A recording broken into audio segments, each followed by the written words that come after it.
On est avec Philippe Arlin et nous évoquons l'orgasme féminin. Et puis, on va commencer avec Laura, qui a beaucoup de choses à nous raconter visiblement. Bonjour Laura. Bonjour Brigitte, bonjour Philippe. Bonjour Laura.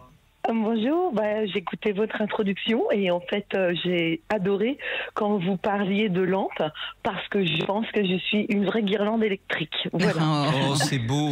Surtout en cette fin de période de Noël. Je vous imagine dans le sapin. Oh, oui, c'est et mes orgasmes. Moi j'aurais dit sapine, sont... mais bon. Oh, mais je vous le laisse. Sans problème. Bon. Et mes petits orgasmes ou mes grands orgasmes en fait ressemblent à des couleurs comme ça qui s'illuminent en fonction de mon plaisir. Je trouvais que c'était une jolie métaphore parce que les joli, orgasmes. Oui.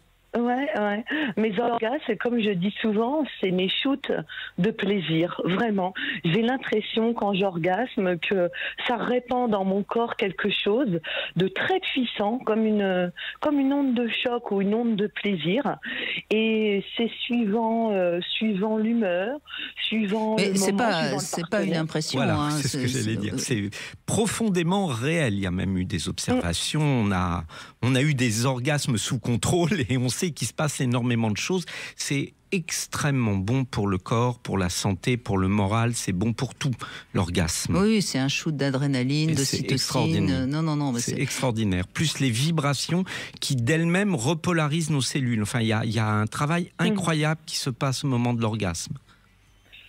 Oui, tout à fait. Et puis après, on se sent reposé, calme, joyeux, puissante. Vraiment, il y a quelque chose de cet ordre-là derrière. Tout ça pour une guirlande ? Oui. Et en fait, ce qui est intéressant dans l'orgasme, je trouve, c'est que ils ont sans cesse au cours de ma sexualité toujours changé. C'est-à-dire, alors pas forcément à cause du partenaire, mais dans la manière de faire, j'ai toujours l'impression que mes orgasmes sont différents des uns des autres. Soit parce qu'ils ont été furtifs, ils ont été rapides, ils ont été lents, profonds. Et là, moi, je suis ménopausée depuis 1 an. Ils ont encore changé, sont plus longs. À venir, mais plus long dans l'explosion. Donc, oui, plus profond, plus long, je dirais, j'ai remarqué. Et du coup, je trouve que c'est un moment que j'ai toujours envie de recommencer parce que on se demande pourquoi. Hein. On en redemande. Et j'ai la chance d'avoir découvert il n'y a pas forcément très très longtemps, mais que j'adorais avoir plusieurs orgasmes d'un coup successifs, on va dire, et certains jeux ou certaines soirées où en fait on passe des heures à faire l'amour, et bien dans des couplets 2, 3, 4, 5, je vous assure que à la fin mon corps est en extase de bonheur. J'aurais du mal à décrire vraiment la sensation que ça me donne, mais vraiment j'ai envie de m'évader, je suis reliée à mon corps, à mes sensations. Alors quand je vous dis ça, je parle pas beaucoup de mes partenaires, mais j'avoue que quand j'ai un orgasme fort ou moins fort, il y a quand même un moment où j'ai l'impression d'être retranchée avec moi-même. Alors c'est peut-être pas... non mais ça c'est une chose qu'il faut dire, et c'est pareil pour l'homme. Au moment de l'orgasme, on est seul. C'est-à-dire que... D'ailleurs, on ne garde pas les yeux ouverts. Pour le déclencher, il faut savoir être seul aussi. C'est d'ailleurs dans ça repose l'explication de beaucoup de difficultés qu'ont certaines femmes à avoir un orgasme, c'est qu'elles ne savent pas être avec elles-mêmes à ce moment-là et donc laisser se produire cet écho qu'est l'orgasme. Donc on est seul pendant l'orgasme. Et moi, je prends mes orgasmes pratiquement tout le temps en me frottant ou en me caressant pendant que mon partenaire me pénètre. Et au début de ma sexualité, j'osais pas tellement et je préférais grimper sur mon partenaire en Amazone et frotter mon clito en fait sur leur ventre, et c'est comme ça que j'atteignais l'orgasme. Et puis petit à petit, je me suis dit après tout, allez, je place mes doigts aussi, et je m'amuse souvent à demander à mon partenaire si ça le gêne que je me caresse, et j'ai 100% de réponses qui me disent « Oh mais non, vas-y ». Voilà. Oui, mais vous voyez, Laura, votre témoignage pour commencer l'émission, il est formidable parce que ça montre quoi? Ça montre que vous connaissez, vous avez compris comment vous pouvez arriver à l'orgasme et donc vous faites ce qu'il faut pour. Et c'est ça qui est important. C'est peut-être le premier conseil qu'on peut donner aux femmes qui nous écoutent. Essayez d'abord de découvrir ce qui vous permet d'arriver à l'orgasme, oui. Et puis d'adapter, parce que nous on le fait bien les hommes, hein, évidemment qu'on adapte, qu'on choisit une position qui nous excite plus,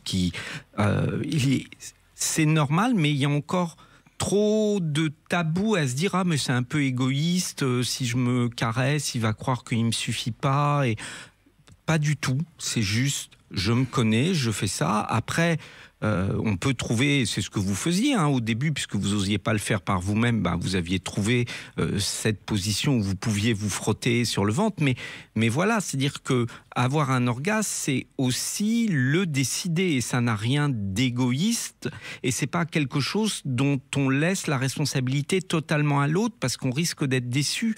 C'est pas comme ça que ça se passe. Ah, ça, je suis complètement d'accord. Parce que des fois, y a des garçons, c'est pas des bons coups, mais tant qu'à faire de passer un moment... Oui, et tant qu'à faire de passer un moment, si lui, il n'est pas très très fort, c'est pas grave, finalement, on peut se donner du plaisir soi-même, en final, avec l'aide de l'autre qui n'est pas non plus un cadeau. Donc si je comprends bien, vous, votre manière préférée d'avoir un orgasme, c'est d'être pénétré par un homme donc qui vous pénètre, et vous stimulez le clitoris et vous avez un orgasme qui part de l'intérieur mais dû aussi à une guirlande extérieure. Ah oui. Là, vraiment, la pénétration, elle est nécessaire quand vraiment je veux une satisfaction d'orgasme. Par exemple, le matin, si je suis un peu excitée, parce que j'ai dû rêver à des choses coquines ou pas, j'en sais rien. Si je me caresse pour me faire du bien, ça va être vite fait puissant, ça va me décharger d'une tension, on n'en parle plus, ça va mieux. Alors que quand même, quand je suis avec un garçon, c'est pas ça que je recherche. Il y a vraiment quelque chose d'une union à deux qui fait que j'ai vraiment du plaisir, là, du corps à corps, de la chaleur, des odeurs, de tout ce qui va, de son regard, de son envie, de son désir et du mien qui se mélange à tout ça. Et quand je suis là, oui, je trouve que la pénétration d'un sexe dans le mien, c'est une jouissance absolue, et qu'effectivement, je peux laisser venir et puis décider de dire tiens, vraiment là j'en peux plus, j'appuie sur l'interrupteur, clac, j'appuie sur le bouton, oui c'est ça, départ de la fusée, clac, dans le centre, et à ce moment-là j'y vais. Et puis des fois j'ai pas envie, donc je retire ma main et je le laisse s'activer, je reprends, et comme ça on a des tas de sensations différentes qui font que ça va, ça vient, ça recule, ça avance, ça se met en place, ça se remet pas en place, et puis ça se trouve, l'orgasme, il va être génial. Puis, des fois, il va être, 18, j'aurais pas dû attendre, peut-être. Enfin, il est plein de couleurs, plein de paillettes, il a des nuances tout le temps différentes. Et ça, c'est vraiment en collaboration, le mot, il est moche, en collaboration avec mon partenaire, parce que lui... En copénétration. En copénétration, c'est joli, ça. Voilà. Et ça, c'est un échange, mais c'est un échange de fluide. C'est pas que son sexe dans le mien, c'est son corps, c'est son envie, c'est c'est pour ça que je dis quand un gars il est moins bon, mais c'est pas grave, parce que si dans ses yeux il y a de l'envie, moi c'est bien aussi. C'est pas et c'est vraiment quelque chose qu'on fait et que moi je ne laisse pas dans les mains entières de mon partenaire, parce que pour l'avoir tenté parfois, en fait, ça le met en difficulté, parce qu'il a sur ses épaules ou sur son sexe, en fait, une position où il va se dire, mais si je tiens pas encore 10 minutes, ça va être foutu. Non, mais parce que Laura, vous donnez une information importante dès le début de l'émission, c'est que, heureusement ou malheureusement, le clitoris joue quand même un rôle important dans l'orgasme, même si c'est lors d'une pénétration. Et je crois que votre témoignage pour démarrer l'émission, qu'on n'aurait pas pu mieux tomber. Oui, et puis en plus, vous venez de nous donner un autre élément, celui dont je parlais, du psychisme. Votre psychisme, il se nourrit du désir que vous avez lu dans ses yeux, il se nourrit de son odeur, il se nourrit du contexte, il se nourrit des sentiments que vous avez pour lui. Et ça va être la caisse de résonance de votre orgasme. C'est-à-dire que, oui, il y a toutes les sensations physiques qui sont extrêmement importantes. Il y a cet interrupteur que vous utilisez visiblement à merveille, qui est votre clitoris.